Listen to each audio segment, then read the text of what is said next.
What I'm about to tell you will make you question everything you think you know about trust, family secrets, and the monsters that hide in plain sight. For 36 years, a single photograph sat forgotten in a dusty evidence box, holding the key to one of Nebraska's most haunting cold cases. When that photograph finally revealed its secrets in 2024, it didn't just solve a murder. It exposed a web of deception so twisted that it destroyed multiple families and revealed a killer who had been hiding among his victims, loved ones, for nearly 4 decades. On a scorching hot evening in July 1988, 17-year-old Danny Mitchell walked into the Millbrook County Fair wearing his favorite Metallica t-shirt and carrying $20 his mother had given him for carnival games. He was excited about meeting his friends, thrilled about riding the new tilt-a-whirl that had just been set up, and completely unaware that he had less than 3 hours to live. Danny never made it home that night. His disappearance would haunt the small farming community of Millbrook, Nebraska, for the next 36 years, destroying families, ending careers, and creating a mystery that seemed impossible to solve. But here's what makes this case truly shocking. The person responsible for Danny's death wasn't some drifter passing through town or a dangerous carnival worker with a criminal past. The killer was someone Danny knew, someone Danny trusted, someone who would spend the next 36 years attending Danny's memorial services, comforting his grieving family and helping search for the body he had hidden. The killer was Danny's own uncle, and for 36 years he fooled absolutely everyone. When Detective Maria Santos reopened the Mitchell case in 2023, she had no idea that a single photograph would lead to the most devastating family betrayal in Nebraska criminal history. The photo, a seemingly innocent snapshot taken by a tourist at the county fair, contained evidence that 1988 technology couldn't detect, but 2024 facial recognition software could analyze with surgical precision. What that analysis revealed would shatter the Mitchell family forever and expose Robert Bobby Michel, Danny's beloved uncle, and the town's most respected businessman, as a cold-blooded killer who had spent 4 decades perfecting the art of deception. This is the story of how modern technology finally gave voice to the dead, how one photograph spoke from the grave after 36 years of silence, and how sometimes the person you trust most is the one capable of the greatest evil. To understand the magnitude of what was lost on July 23, 1988, you need to understand who Danny Mitchell was and why his disappearance devastated not just his family, but an entire community. Daniel James Mitchell was born on March 15, 1971, to Thomas and Linda Mitchell in the small farming town of Millbrook, Nebraska. Population 3,247, according to the faded welcome sign that still stands at the town limits.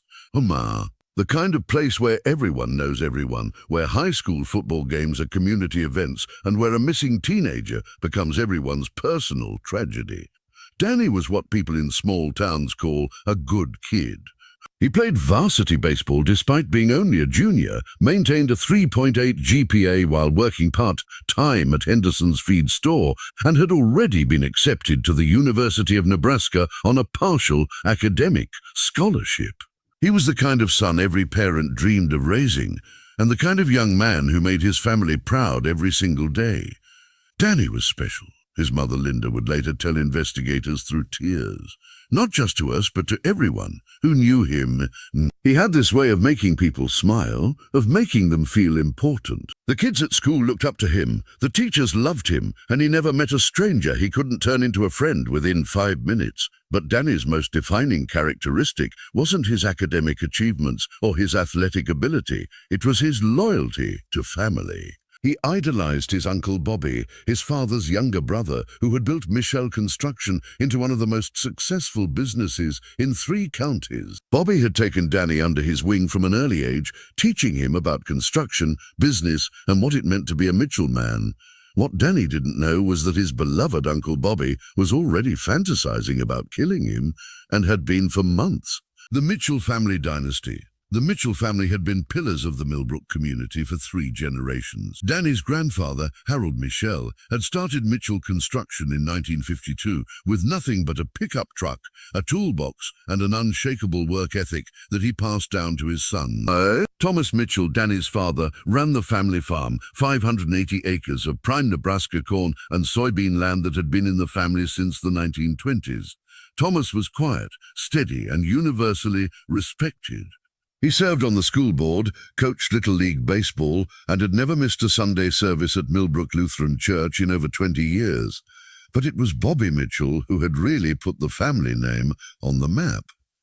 8 years younger than Thomas, Bobby had transformed their father's small construction business into a regional powerhouse. Michel Construction built schools, churches, and commercial buildings across a 5-state area. Bobby employed over 40 people, drove a brand new Cadillac, and lived in the biggest house in Millbrook, a sprawling ranch-style mansion he had built for himself on 10 acres overlooking the Little Blue River. To the outside world, Bobby Mitchell was living the American dream. Successful businessman, pillar of the community, generous employer, and devoted uncle who treated his nephew Danny like the son he'd never had. But success had a darker side that nobody in Millbrook ever suspected. Bobby Mitchell was drowning in debt, facing bankruptcy, and desperate enough to kill his own nephew for insurance money. The secret financial crisis, what the Millbrook community didn't know in 1988, was that Mitchell Construction was hemorrhaging money. Bobby had overextended the business with ambitious projects, taken on massive debt to finance equipment purchases, and made a series of catastrophic investment decisions that had left the company on the verge of collapse. By July 1988, Mitchell Construction owed over $800,000 to creditors, suppliers, and the IRS. The bank was threatening foreclosure on Bobby's house, his business equipment, and even his personal vehicles. He was facing complete financial ruin and public humiliation in the town where he had built his reputation as a successful businessman.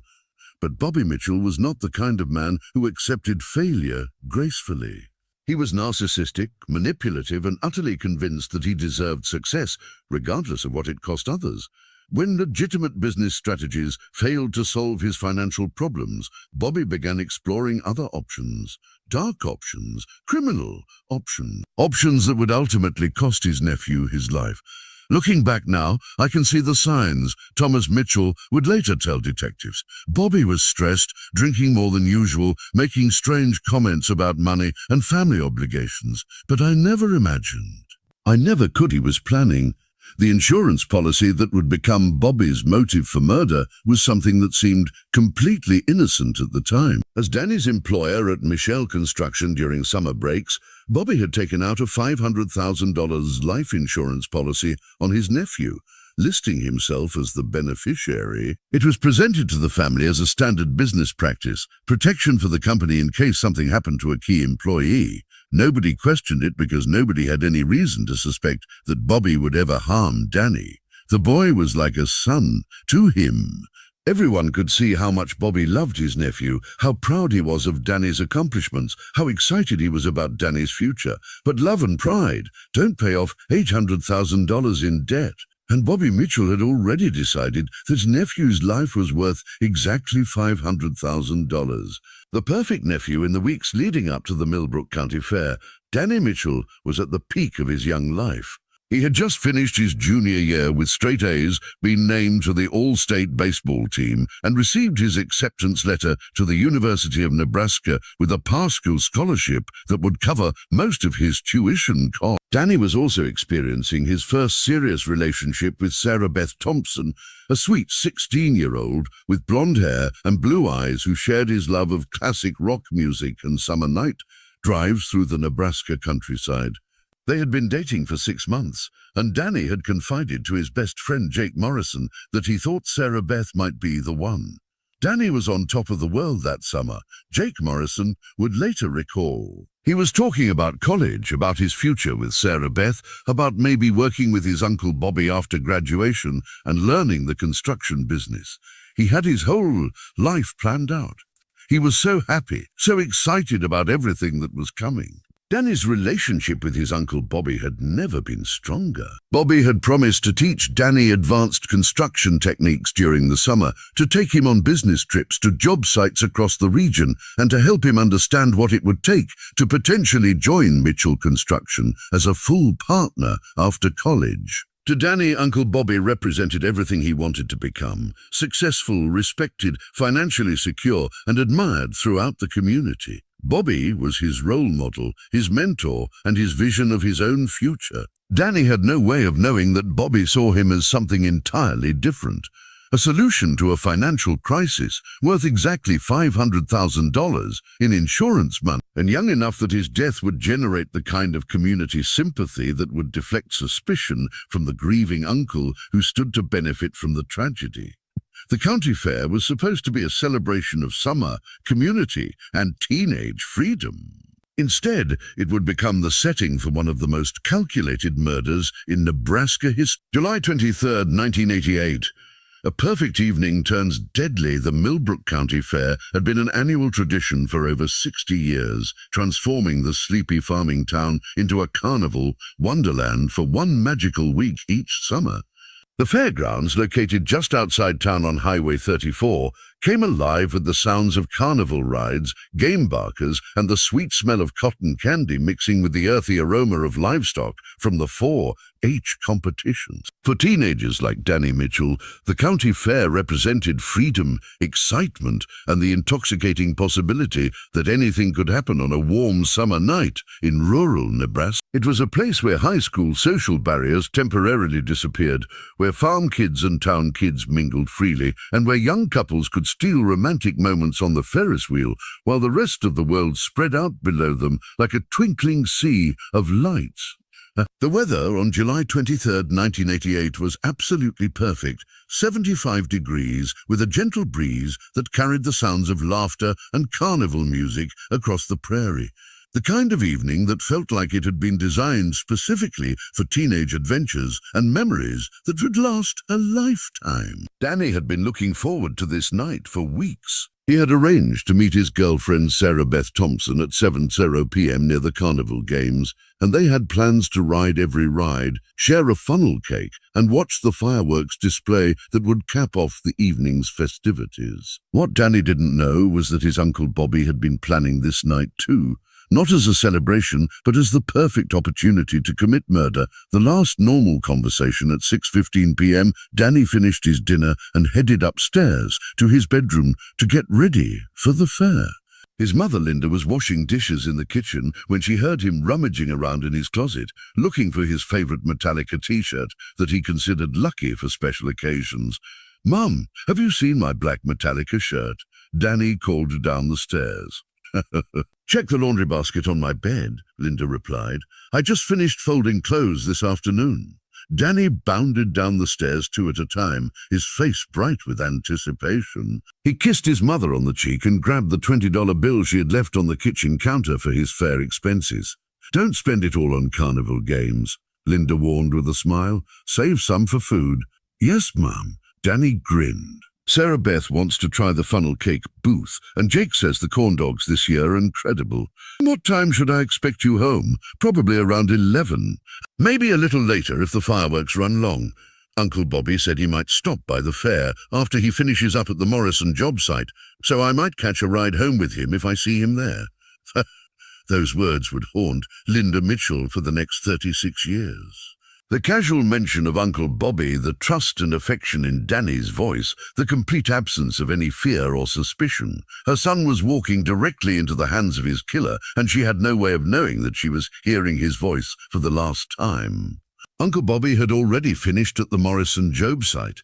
He was sitting in his truck in the fair parking lot, watching the entrance and waiting for Danny to arrive. The carnival comes alive. The Millbrook County Fair in 1988 was operated by Stellar Attractions, a family-owned carnival company that had been working the Midwest circuit for over 30 years. The company employed about 40 full-time workers who traveled from town to town, setting up rides, games, and food booths that brought excitement and wonder to small farming communities across Nebraska, Iowa, and Kansas. The carnival workers were a tight-knit group who looked out for each other on the road. Many of them had been with stellar attractions for decades, and they took pride in providing safe, clean entertainment for families and teenagers who might not have many opportunities for excitement in their small towns.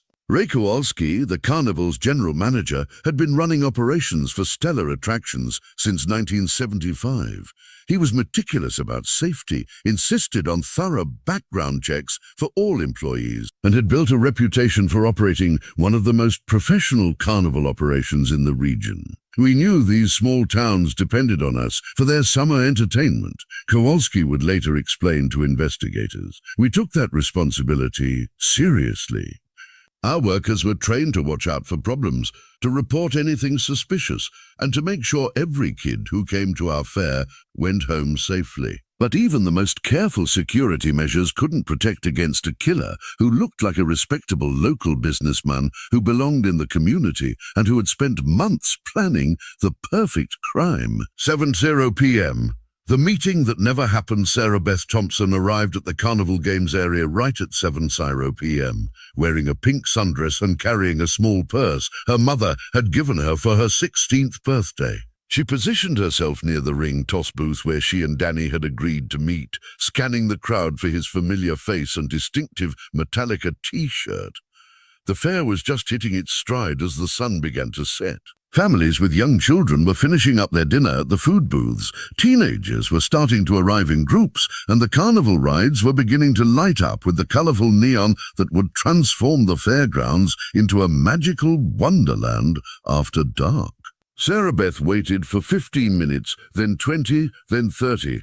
It wasn't like Danny to be late, especially for something he had been looking forward to all week. She walked through the fairgrounds, checking the rides, the food booths, and even the livestock barns in case he had gotten distracted by something interesting. At 7:45 p.m., she spotted Jake Morrison near the Tilt-A-Whirl and hurried over to ask if he had seen Danny. "I thought he was meeting you at 7, Jake said, looking confused. "He left my house around 6:30 and said he was going home to change clothes before coming here.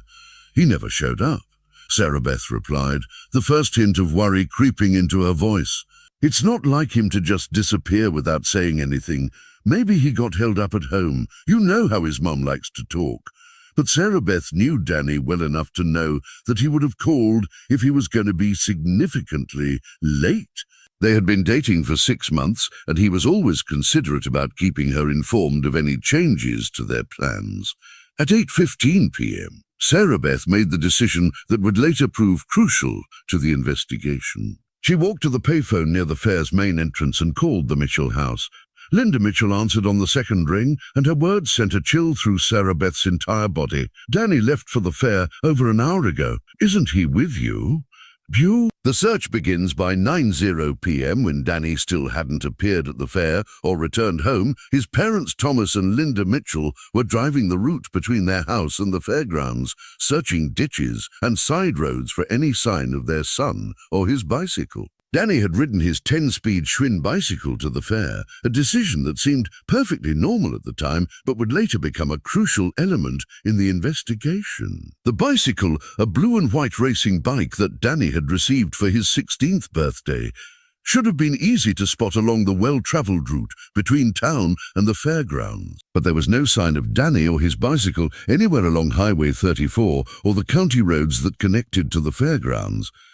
It was as if both boy and bike had simply vanished into the warm Nebraska evening. Thomas Mitchell made the call to the Millbrook Police Department at 9:47 p.m., speaking with Officer Janet Kowalski, who had known the Mitchell family for years and understood immediately that this was not a case of a teenager losing track of time at the county fair.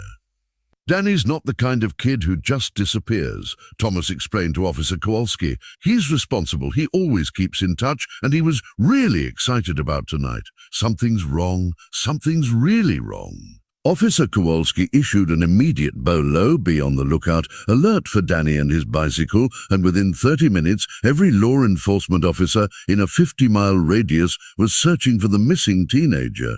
The Nebraska State Police were notified at 10:30 p.m. The FBI was contacted at 11:15 p.m. By midnight, the Millbrook County Fair had been transformed from a place of joy and celebration into the center of a massive search operation, but the person who should have been most concerned about Danny's disappearance was nowhere to be found. Bobby Mitchell, Danny's beloved uncle, had also vanished into the night. Where was Uncle Bobby? When investigators began trying to establish a timeline for the evening of July 23rd, they discovered that Bobby Mitchell's whereabouts during the crucial hours between 7:00 p.m. and 11:00 p.m. were completely unaccounted for. Bobby's construction crew had finished work at the Morrison job site at 5:30 p.m. Several workers confirmed that Bobby had been present when they secured the equipment and loaded the tools into the company trucks. But after that, Bobby Mitchell seemed to have disappeared. His wife Carol, whom he had married just 2 years earlier, told investigators that Bobby had mentioned stopping by the fair after dinner to check on Danny and maybe play a few carnival games. But when investigators canvassed the fairgrounds, none of the workers, game operators, or food vendors remembered seeing Bobby Mitchell at any point during the evening. That was strange, Carnival manager Ray Kowalski would later tell investigators. Bobby Mitchell was well known in town, and he usually made a point of stopping by our fair every year to chat with our workers and see how things were going. If he had been there, I would have noticed. Bobby's Cadillac was found parked in his driveway at 11:30 p.m. when Thomas Mitchell stopped by to ask if his brother had seen Danny. But Bobby wasn't home, and Carol said she had no idea where he might be. Bobby came home around midnight, Carol would later tell investigators. He said he had been driving around looking for Danny after he heard about the disappearance. He seemed really upset, really worried about his nephew. But investigators would later discover that Bobby Mitchell had not been driving around looking for Danny. He had been busy with something else entirely, something that would take 36 years to uncover. Bobby Mitchell had been digging a grave. Dawn brings no answers. July 24th, 1988 dawned grey and overcast, as if the Nebraska sky itself was mourning the disappearance of Danny Mitchell. By 6 a.m., the Millbrook County Fairgrounds had been transformed into a massive crime scene, with law enforcement officers from multiple agencies coordinating the most extensive missing persons search in the county's history. Sheriff Roy Henderson had been wearing the badge for 12 years, but he had never dealt with anything like this. Missing teenagers in rural Nebraska were usually runaways heading for the big city, or kids who had gotten drunk and passed out somewhere embarrassing. They didn't just vanish without a trace from crowded public events where hundreds of people should have noticed something suspicious. The Nebraska State Police had sent their best investigative team, led by Detective Lieutenant Michael Bradford, a 20-year veteran with extensive experience in missing person cases. The FBI had dispatched Special Agent Jennifer Walsh from their Omaha office, bringing federal resources and expertise in cases involving potential kidnapping across state lines. But despite the impressive law enforcement response, the investigation was hampered from the beginning by a crucial assumption that would prove to be completely wrong. Everyone assumed that Danny Mitchell had actually made it to the county fair. And that assumption would allow his killer to escape justice for 36 years. The bicycle that told the story, the first major break in the case, came at 8:30 a.m. when Danny's blue and white Schwinn 10-speed bicycle was discovered in a cornfield approximately 2 miles from the fairgrounds. The bike had been thrown over a fence and was lying on its side among the corn stalks, partially hidden but visible to the search helicopter that spotted it from the air. Detective Bradford and crime scene technician Ruth Morrison processed the bicycle with meticulous care, documenting every detail and collecting any potential evidence. What they found painted a disturbing picture of violence and struggle. The bicycle's handlebars were twisted at an unnatural angle, as if someone had grabbed them forcefully. The chain had been knocked off the gears, and there were scratches on the frame that appeared fresh. Most ominously, there were several drops of what appeared to be blood on the bicycle seat and rear fender. This bike didn't just fall over, Detective Bradford told Sheriff Henderson. Someone threw it with considerable force. The damage pattern suggests the bike was grabbed, possibly during a struggle, and then discarded in a hurry. But the blood evidence would prove to be the most crucial clue, though 1988 forensic technology was not advanced enough to unlock its full potential. Blood typing revealed that the samples were type O positive, which matched Danny Mitchell's blood type. However, type O positive was also the most common blood type in the general population, shared by approximately 38% of all people. Without DNA analysis, which would not become standard practice in criminal investigations for several more years, the blood evidence was classified as consistent with the victim but not conclusive. The samples were carefully preserved and stored in the evidence locker, where they would wait 36 years for technology to catch up with justice. What investigators didn't know was that the blood on Danny's bicycle didn't belong to Danny at all. It belonged to his killer, who had cut himself during the struggle and left behind genetic evidence that would eventually expose his identity. The witness nobody believed on the second day of the investigation. A potential breakthrough came from an unexpected source. 12-year-old Tommy Kowalski, the son of Carnival manager Ray Kowalski. Tommy approached Detective Bradford with a story that seemed almost too incredible to believe. "I saw something weird the night Danny disappeared," Tommy told the detective. "There was this man in a fancy car who was watching the entrance to the fair. He was just sitting there in the parking lot for a long time, like he was waiting for someone." Detective Bradford immediately recognized the potential importance of Tommy's observation. A man waiting and watching at the fair entrance could be a predator looking for victims, or someone with specific knowledge of when and where their target would arrive. "Can you describe this man, Tommy? What did he look like?" "He was older, like my dad's age. He had dark hair and was wearing a nice shirt, and his car was really expensive looking, like a Cadillac or something." "Did you see what happened when Danny arrived at the fair?" "That's the thing. I don't think Danny ever made it to the fair. I was watching the entrance most of the evening because I was bored, and I never saw the kid with the Metallica shirt that everyone's looking for." Tommy's testimony should have been the key that unlocked the entire case. A man in an expensive car watching the fair entrance, Danny never actually arriving at the fairgrounds. The timeline that everyone had been working with was completely wrong. But 12-year-old witnesses are notoriously unreliable, and Detective Bradford made the decision that would haunt him for the rest of his career. He filed Tommy's statement as unsubstantiated witness testimony and continued focusing the investigation on the fairgrounds and the surrounding area. If investigators had taken Tommy Kowalski seriously, they would have discovered that the man in the expensive car was Bobby Mitchell, and Danny's murder could have been solved in 1988 instead of 2024.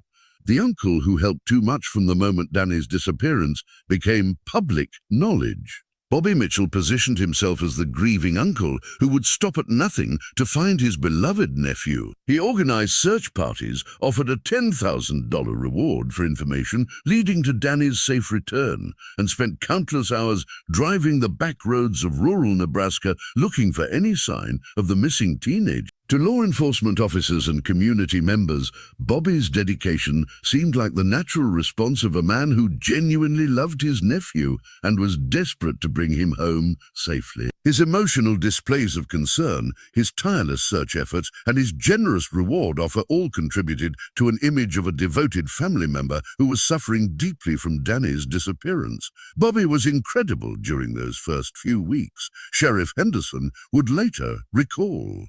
He was out there every day, searching places we hadn't even thought of, talking to people we hadn't interviewed yet. He seemed to care more about finding Danny than anyone except the boy's parents.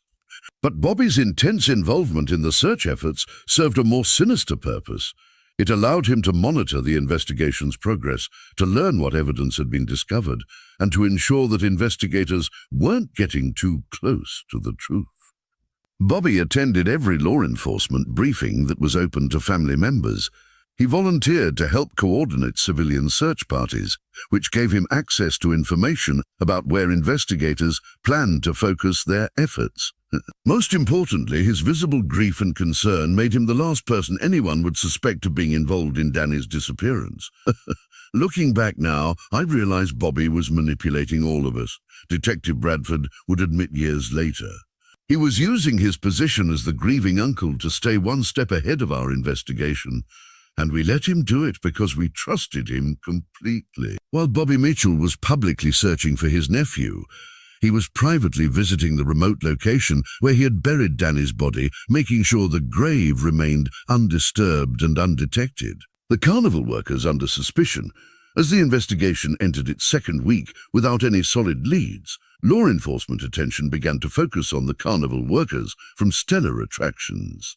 The timing seemed logical. Danny had disappeared on a night when dozens of strangers were working at the county fair, and carnival workers had historically been viewed with suspicion by small-town communities. Detective Bradford and his team began conducting extensive background checks on all 43 Stellar Attractions employees.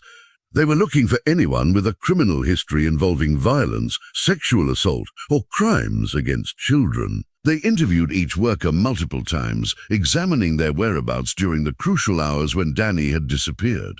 The investigation revealed that several carnival workers had minor criminal records, mostly for petty theft, disorderly conduct, or alcohol-related offenses. But none of them had any history of violent crime, and all of them could account for their time during the evening of July 23rd. Two workers in particular drew intensive scrutiny. Marcus Thompson, a 34-year-old ride operator who had been convicted of assault 5 years earlier, and David Patterson, a 28-year-old game operator who had been arrested for public intoxication just 2 weeks before arriving in Millbrook. "We put those guys under a microscope," Detective Bradford explained. "We polygraphed them, we searched their trailers, we interviewed every other worker about their behavior and activities, but we couldn't find anything that connected either of them to Danny's disappearance." The focus on carnival workers was understandable given the circumstances, but it represented a crucial mistake that would allow the real killer to avoid detection. By assuming that Danny had been abducted from the fairgrounds by a stranger, investigators ignored the possibility that he had been murdered by someone he knew and trusted. While investigators were interrogating innocent carnival workers, Bobby Mitchell was attending family dinners, offering comfort to his brother and sister-in-law, and maintaining the perfect facade of a grieving uncle who would never hurt his beloved nephew. The psychic visions and false leads as news of Danny Mitchell's disappearance spread beyond Millbrook. The investigation was flooded with tips, sightings, and offers of assistance from psychics claiming to have supernatural insights into the case. Sheriff Henderson's office received over 200 calls in the first month alone, each one requiring investigation and follow-up. Madame Zelda, a self-proclaimed psychic from Lincoln, called to report that she had received visions of Danny being held captive in an abandoned farmhouse somewhere near water. This led to searches of dozens of old farm buildings near rivers, creeks, and stock ponds throughout the county. A truck driver from Iowa called to report that he had seen someone matching Danny's description at a rest stop near Council Bluffs, traveling with an older man who seemed nervous and kept looking around. This led to a 3-day search operation involving law enforcement from multiple states. Perhaps the most devastating false lead came from a woman in Colorado who called to report that she had seen Danny Mitchell working at a gas station in Denver. The sighting seemed credible enough that Thomas and Linda Mitchell drove 600 miles to investigate personally, only to discover that the young man was a local teenager who bore only a superficial resemblance to their son. Every false lead was like losing Danny all over again. Linda Mitchell would later explain. "We would get our hopes up, thinking maybe he was still alive somewhere, and then we would find out it was just another dead end. It was emotionally devastating." The constant stream of false leads not only caused additional trauma for Danny's family, but also diverted investigative resources away from more promising avenues of inquiry. Detectives spent hundreds of hours chasing phantom sightings and psychic visions while the real evidence sat unanalyzed in the evidence locker. The most credible sighting came from Bobby Mitchell himself, who reported seeing someone who looked like Danny at a truck stop near Grand Island. This led to a massive search operation that lasted 4 days and found nothing, because Bobby knew exactly where Danny was, and it wasn't at any truck stop. The case goes cold by December 1988, 5 months after Danny Mitchell's disappearance. The active investigation had ground to a halt. Detective Bradford and his team had followed every lead, interviewed hundreds of witnesses, and conducted searches across 3 states. Despite their best efforts, they had found no trace of Danny beyond his abandoned bicycle, and no credible evidence pointing to any particular suspect. The carnival workers had been cleared after extensive investigation. The psychic tips had all proven false. The supposed sightings in other states had led nowhere. The case was officially classified as a cold case, with a standing order to investigate any new leads that might develop. Sheriff Henderson held a press conference on December 15, 1988, to announce that while the investigation would continue, active search operations were being suspended due to lack of viable leads. "We have not given up on finding Danny Mitchell," Sheriff Henderson told the assembled media. "This case remains open and active, and we will pursue any new information that comes to light. But at this time, we have exhausted all available investigative avenues." The announcement was devastating for Danny's family and the Millbrook community. For 5 months, they had held on to hope that Danny might be found alive, or that his killer might be brought to justice. The suspension of active search operations felt like the final admission that Danny was probably dead, and his killer would never be caught. But the most tragic aspect of the failed investigation was how close they had come to solving the case without ever realizing it. The blood evidence on Danny's bicycle contained the killer's DNA. Tommy Kowalski had provided accurate testimony about Bobby Mitchell's suspicious behavior. The financial records that would have revealed Bobby's desperate need for insurance money were available to any investigator who thought to look.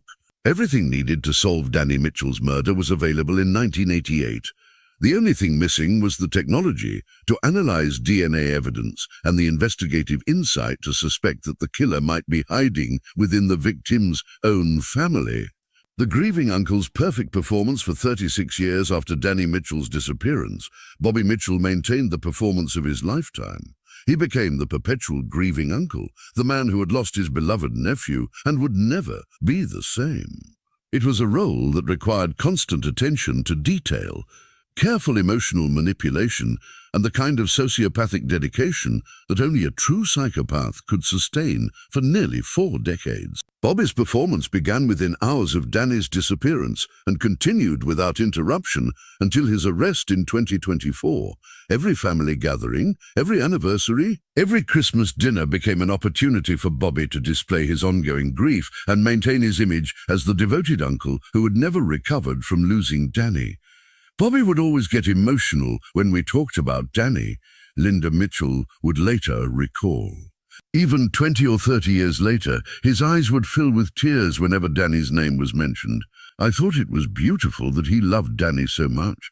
Now I know those tears were just part of his act." The annual memorial services for Danny became Bobby's most important performances. Every July 23rd, on the anniversary of Danny's disappearance, the Mitchell family would gather at Millbrook Lutheran Church for a service remembering their lost son and nephew.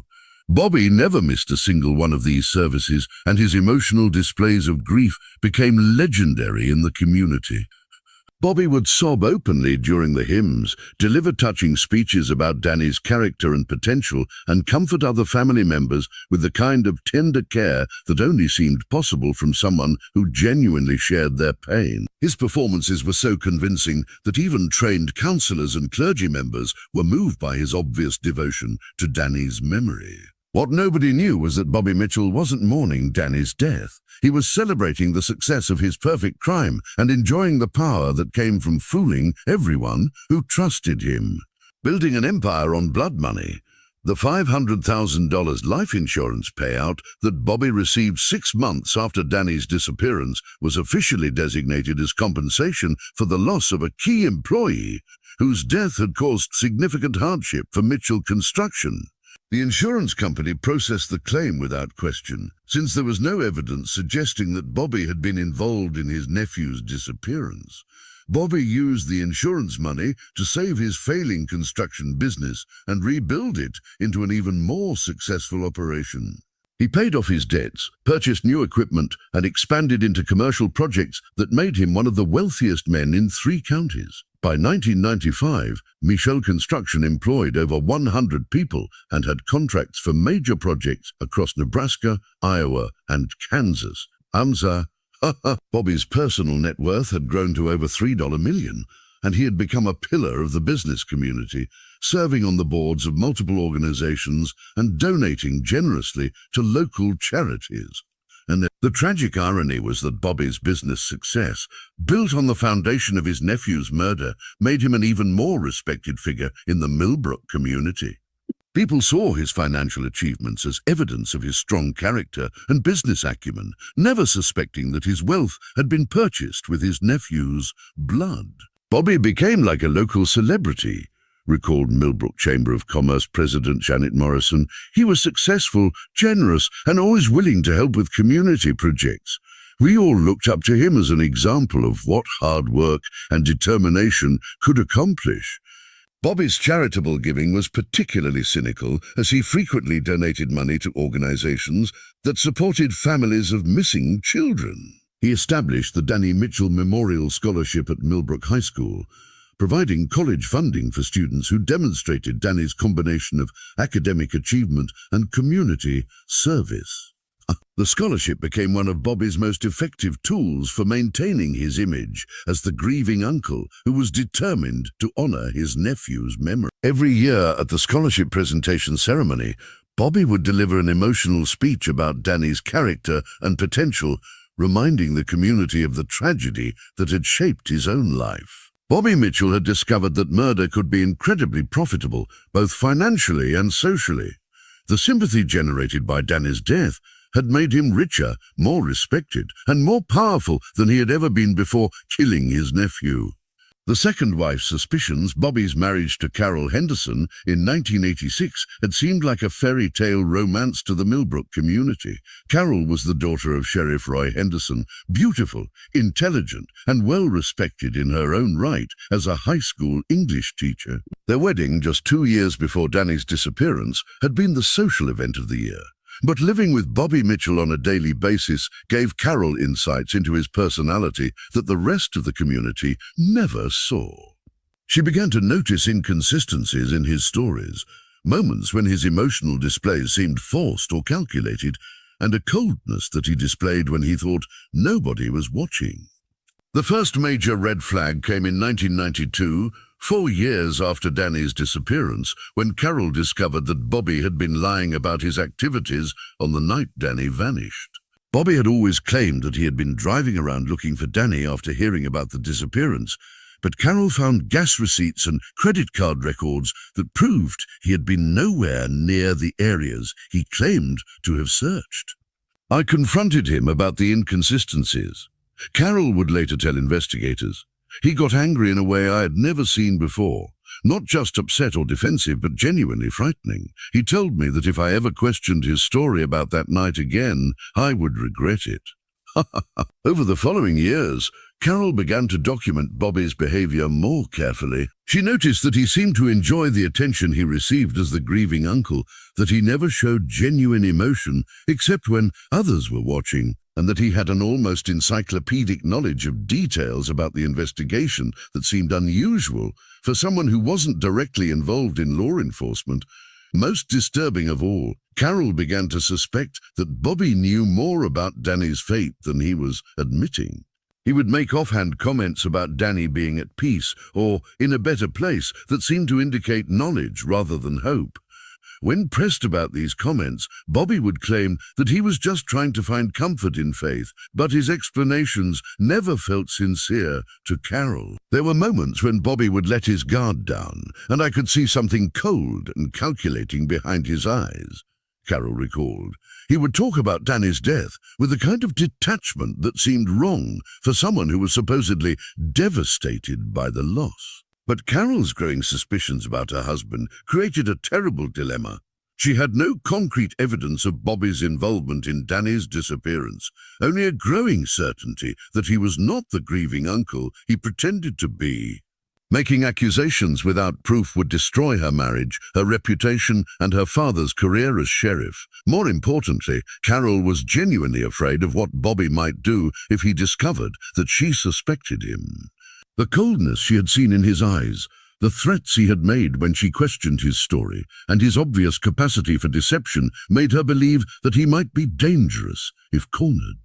Carol Mitchell spent over 30 years living with a man she believed was a killer, too afraid to speak up and too terrified to stay silent. She became a prisoner in her own home, married to a monster who had fooled everyone except the woman who shared his bed. The family that fractured Danny's disappearance didn't just take away a beloved son and nephew. It slowly destroyed the Mitchell family from the inside out. The grief, the unanswered questions, and the constant media attention created fractures that would never fully heal, even after Bobby's eventual arrest and conviction. Thomas Michel, Danny's father, never recovered from losing his son. The strong, steady farmer, who had been a pillar of the Millbrook community, became a hollow shell of his former self. He stopped attending church, quit the school board, and gradually withdrew from all social activities. The farm that had been in the Mitchell family for 3 generations began to deteriorate as Thomas lost interest in maintaining the property or planning for the future. Daddy was never the same after Danny disappeared, recalled Danny's younger sister Michelle, who was only 12 when her brother vanished. He would sit for hours just staring out the window like he was waiting for Danny to come walking up the driveway. He never said it, but I think he blamed himself for not protecting Danny somehow. Linda Mitchell channeled her grief into a desperate search for answers that consumed her entire life. She contacted psychics, hired private investigators, and spent thousands of dollars following up on every possible lead, no matter how unlikely. Her obsession with finding Danny drove away friends, strained her marriage, and ultimately led to a complete emotional breakdown in 1995. The most tragic aspect of Linda's search was that she frequently turned to Bobby for support and advice. He became her primary confidant in dealing with grief, the person she trusted most to understand her pain and help her cope with the loss. Bobby's willingness to listen to her theories, comfort her during emotional breakdowns, and support her various search efforts made him seem like the only family member who truly shared her determination to find Danny. Bobby was my rock during the worst years, Linda would later admit. When everyone else was telling me to move on and accept that Danny was gone, Bobby would tell me never to give up hope. He would say that we would find Danny someday, that we would get answers. I thought he was being supportive. Now I know he was just enjoying watching me suffer. The psychological manipulation involved in Bobby's relationship with his victim's family was perhaps the cruelest aspect of his crime. He had not only murdered Danny, but had spent 36 years torturing Danny's parents with false hope, misdirected searches, and emotional support that was actually a form of sadistic entertainment. Michelle Mitchell, Danny's younger sister, grew up in the shadow of her brother's disappearance and her family's ongoing trauma. She became the forgotten child in a household consumed by grief, struggling to maintain her own identity while watching her parents slowly disintegrate under the weight of their loss.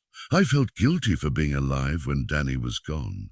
Michelle would later explain. My parents were so focused on finding him, on keeping his memory alive, that I sometimes felt invisible. I loved Danny, but I also resented the way his disappearance took away the rest of my family. Bobby Mitchell had committed the perfect crime, not just murder, but the systematic destruction of an entire family through decades of psychological manipulation and false hope. Detective Maria Santos. A fresh perspective Detective Maria Santos arrived at the Millbrook Police Department in January 2023 with a reputation for solving impossible cases and a personal mission to bring closure to families who had been waiting decades for justice. At 38 years old, she had already solved 12 cold cases during her 15-year career with the Lincoln Police Department, using a combination of advanced forensic technology, investigative genealogy, and an intuitive understanding of criminal behavior that her colleagues found almost supernatural. Santos had grown up in a family that understood the pain of unresolved loss. Her own brother had been murdered in a gang shooting when she was 16, and the case had never been solved. That experience had shaped her entire career, driving her to specialize in cold cases and dedicate her life to giving other families the answers and closure that her own family had never received. When Millbrook Police Chief Robert Anderson recruited Santos specifically to review the department's cold cases, He gave her complete autonomy and unlimited resources to pursue any leads she deemed promising. The Danny Mitchell case was at the top of her list from the moment she arrived. "I read the entire Mitchell file during my first week on the job," Santos would later explain. "Something about the case bothered me from the beginning." The investigation had been thorough by 1988 standards, but there were assumptions and blind spots that I wanted to examine with fresh eyes and new technology. Santos brought a different perspective to the Mitchell case than previous investigators. Where earlier detectives had focused primarily on the fairgrounds and potential stranger abduction scenarios, Santos was more interested in the people who had been closest to Danny and who might have had motives for harming him. Her first major insight came from reviewing the financial records that had been collected, but never thoroughly analyzed during the original investigation. Santos discovered that Bobby Mitchell had been in severe financial distress at the time of Danny's disappearance, a fact that had been noted but not seriously investigated by the original detective team. Santos realized that a $500,000 insurance payout to a man facing bankruptcy was not just a coincidence, it was a motive for murder. The evidence room discovery. Santos spent her first month on the job cataloging every piece of physical evidence from the Mitchell case, using new technology to re-examine items that had been considered inconclusive in 1988. The evidence room had preserved everything meticulously, including Danny's bicycle, his clothing, and various samples collected from the crime scene. But it was a single photograph buried in a box of miscellaneous evidence that would ultimately break the case wide open. The photograph had been taken by a tourist at the county fair on the night of Danny's disappearance, submitted to police as potential evidence, and then filed away when investigators determined that it didn't show anything obviously relevant to the case. The photograph showed a section of the fair's parking lot with several cars and trucks visible in the background. In 1988, investigators had examined the photo manually, looking for any sign of Danny or his bicycle. Finding nothing obvious, they had stored the photograph with hundreds of other pictures submitted by helpful citizens. But Santos had access to facial recognition software and digital enhancement technology that hadn't existed in 1988. When she scanned the photograph into the computer system and began enhancing different sections of the image, she discovered something that would change everything. In the background of the photograph, partially hidden behind other vehicles, was a Cadillac that matched the description of Bobby Mitchell's car. And in the driver's seat, barely visible but clearly identifiable through digital enhancement, was a figure that the facial recognition software identified as Bobby Mitchell with 97.3% certainty. "When I saw that enhanced image, I knew we had our breakthrough," Santos recalled. Bobby Mitchell had always claimed he was driving around looking for Danny after hearing about the disappearance. But this photograph proved he was at the fairgrounds before Danny disappeared, waiting in his car, like he was expecting something to happen.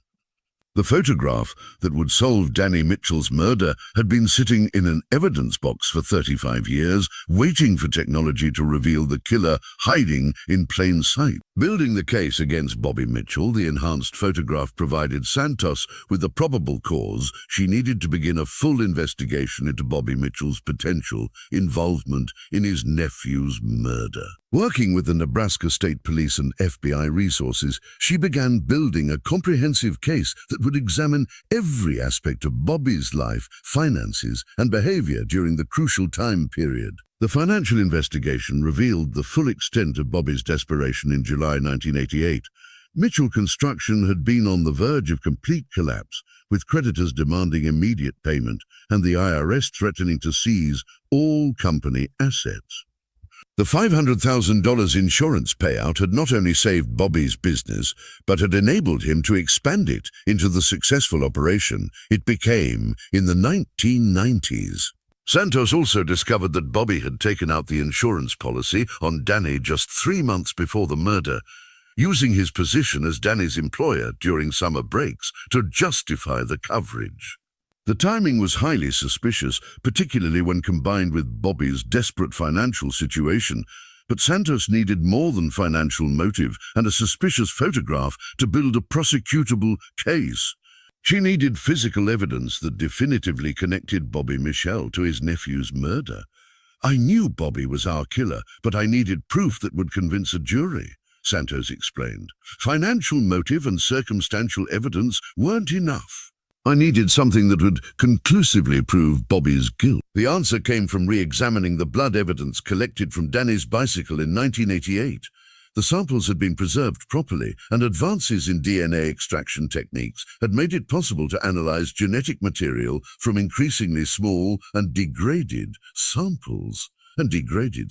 Santos contacted the Nebraska State Crime Laboratory and requested a complete DNA analysis of all biological evidence from the Mitchell case.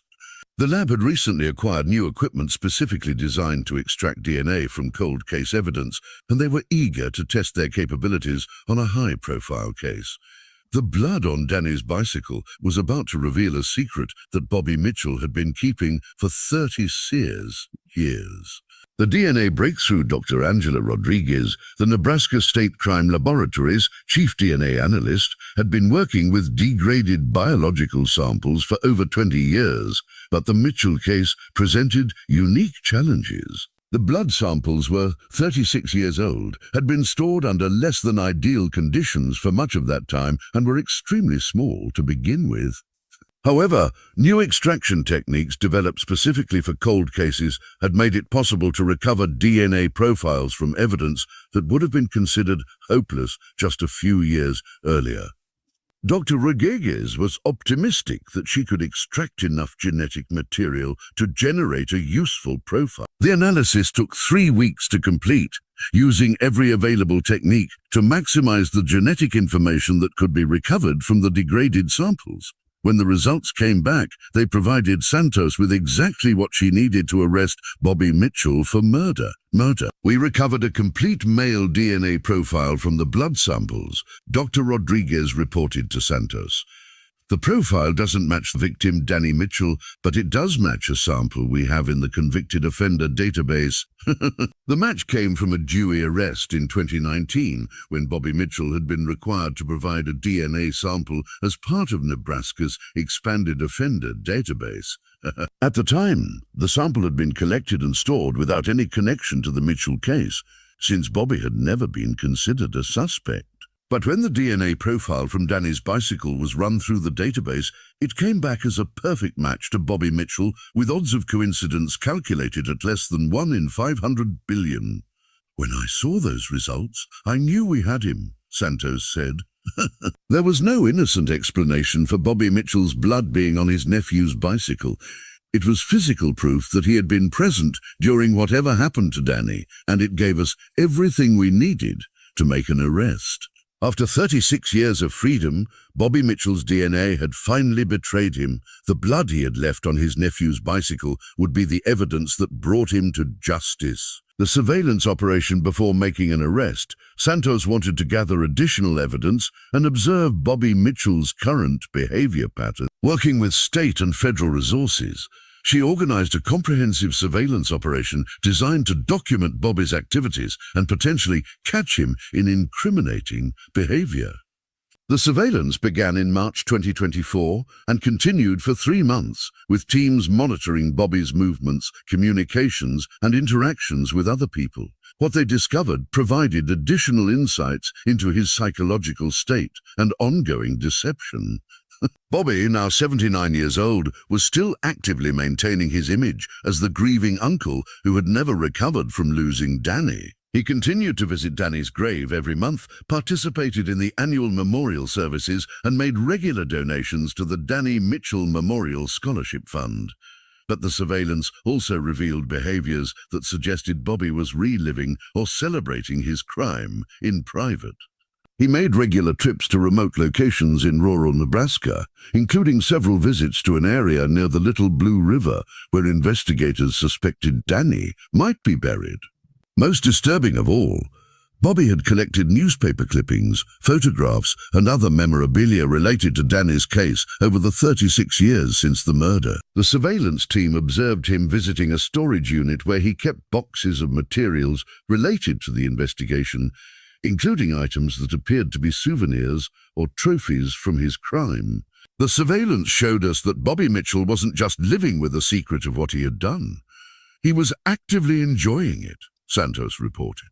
His behavior suggested someone who took pleasure in having fooled everyone for so long and who used Danny's memory as a source of ongoing psychological satisfaction. Bobby Mitchell had spent 36 years not just hiding his crime, but savoring it.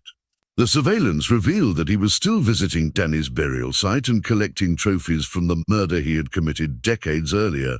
July 23, 2024. Justice delayed but not denied. Detective Santos chose the date carefully. July 23, 2024 marked exactly 36 years since Danny Mitchell's disappearance, and Santos wanted Bobby Mitchell to understand the symbolic importance of his arrest, occurring on the anniversary of his crime. The arrest warrant was signed by District Judge Patricia Holloway at 6:00 a.m., authorizing law enforcement to take Bobby Mitchell into custody for first-degree murder, insurance fraud, and conspiracy to commit murder. Santos had coordinated with multiple agencies to ensure there would be no possibility of escape or violence during the arrest. Bobby Mitchell's morning routine had remained consistent for decades. He woke at 6:30 a.m., made coffee in his kitchen, and sat on his back porch to read the newspaper while watching the sunrise over his 10-acre property. The surveillance team had documented this routine for months, and Santos knew exactly where Bobby would be when the arrest team arrived. At 7:15 a.m., unmarked vehicles surrounded Bobby's property from multiple directions. Santos approached the back porch with her badge visible and her voice steady, accompanied by 4 other officers trained in high-risk arrest procedures. "Bobby Mitchell, you're under arrest for the murder of Danny Mitchell." The coffee cup slipped from Bobby's fingers and shattered on the concrete porch, sending dark liquid splashing across the morning newspaper he had been reading. For a moment, his face showed genuine surprise, the first authentic emotion many people had ever seen from him. Then, almost immediately, the mask slipped back into place. Bobby's expression shifted to one of confusion and hurt, as if he couldn't understand why he was being accused of murdering the nephew he had loved so much. "I don't understand," Bobby said, his voice trembling with what sounded like genuine bewilderment. "Danny, Danny, why would you think I had anything to do with what happened to Danny? He was like a son to me, even while being arrested for murder. Bobby Mitchell was still performing, still maintaining the character of the grieving uncle, still trying to manipulate the emotions of everyone around him. But this time his performance wouldn't save him. Santos had DNA evidence, photographic proof, and 36 years of inconsistencies that would finally expose Bobby Mitchell for what he really was. A cold-blooded killer who had murdered his own nephew for money.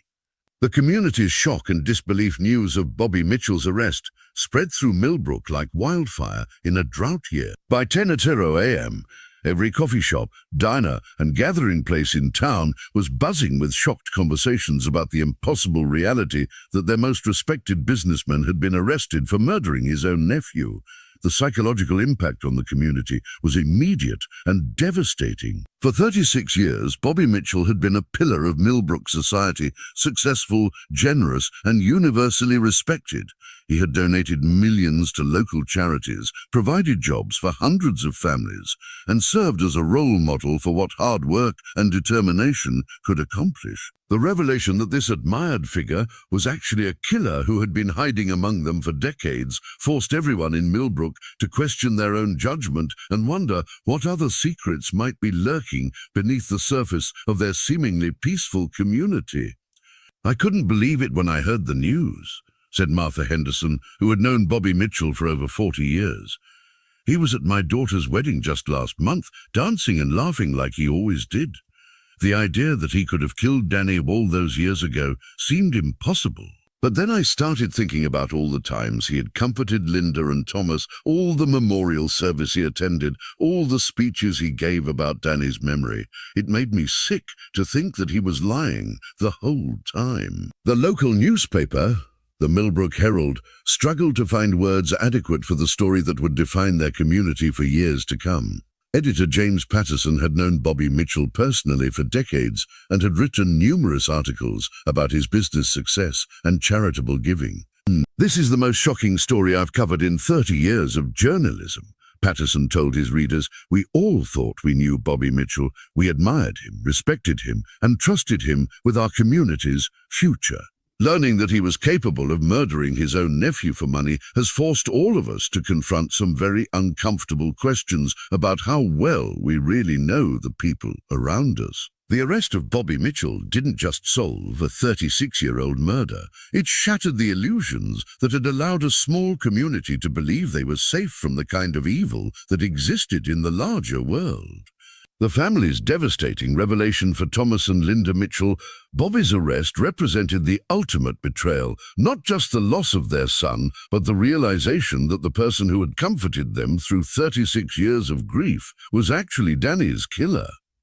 Linda Mitchell, now 74 years old, had to be hospitalized for shock when Detective Santos personally delivered the news of Bobby's arrest. The revelation that her brother-in-law, the man she had trusted more than anyone else to understand her pain, was responsible for her son's death proved too traumatic for her to process without medical intervention.